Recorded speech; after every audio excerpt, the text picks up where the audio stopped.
Welcome to Escapades of Life and Kitchen with me, Marisha, as your host. Hey, it's Saturday, December 17th, and I know I don't look very good right now, but it doesn't matter. I just have to say this because I don't want to forget where I came from. And a friend of mine who I've known for a long, long time, Carrie Snow, she just called me and reminded me that she thinks of me often when she sees women standing by the side of the freeway asking for money.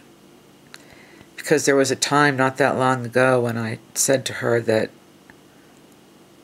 woman standing on the freeway, on the side of the freeway, had a greater will to live than I did.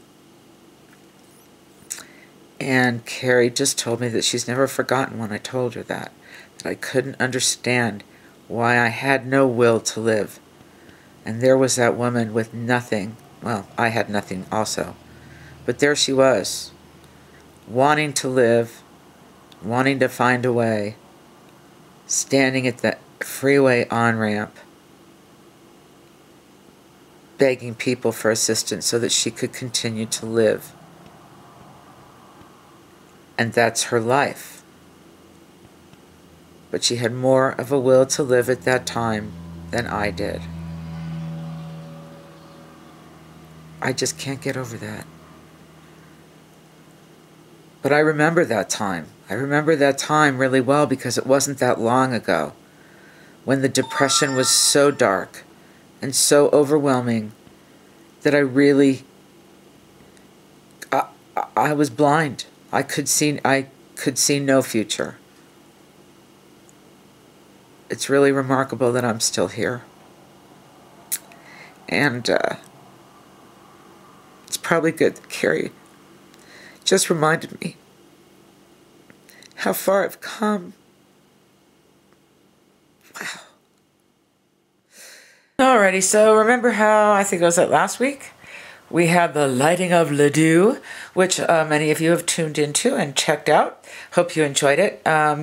Anyway, tonight, in a similar fashion, I guess since Ledoux is so popular, the merchants of Bent Street decided to bond together, and they host the burning of Bent Street. No, the burning, not the burning. The burning of Bent, bonfires on Bent Street. Okay, so tonight, the merchants of Bent Street, bonfires on Bent Street, not the burning of Bent Street, although they pretty much look the same.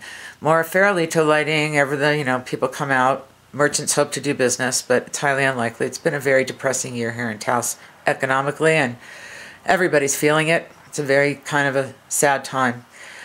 Anyway, when we get home tonight, that's it. I'm taking the lid off my story, and we're going to get down to talking about depression.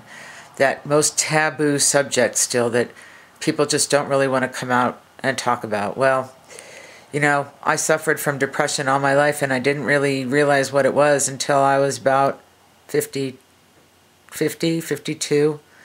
And then suddenly the history of my life started to make sense to me. I was depressed and bipolar and didn't really realize it. So anyway, it was a long story and we'll get into it later, but I just wanted to say we're going to blow the lid off depression. No more taboo in the closet about it. If you really get down to talking about people, I think maybe 6 out of 10 people these days are medicated for depression of some sort. And I am anti-meds. I've been off meds for almost 2 years. They were making me even crazier and more depressed, not to mention the physical side effects I was experiencing. So I'm med-free, and I go to therapy twice a week instead. But we'll talk more about this later. I just wanted to start to broach the subject because I've been kind of beating around the bush for weeks. If you're watching any of my videos, you might already start connecting the dots. Obese, sedentary, homeless. It all strings together. One happens because of another, And really, the crux of it all starts with depression. When you isolate, you think nothing of yourself, and you give up on life. I'd pretty much done that starting when I was 11. And boy, it didn't stop till about 2 years ago. So again, we'll get more into it later. I'm going to get ready to go out before it's too late, and we're going to take more pictures while we're out there, and we will experience the bonfires of Bent Street. It is Saturday, December 17th in Taos, New Mexico. Hope that you're having a great day and that you're getting excited for your holidays coming up. Later on.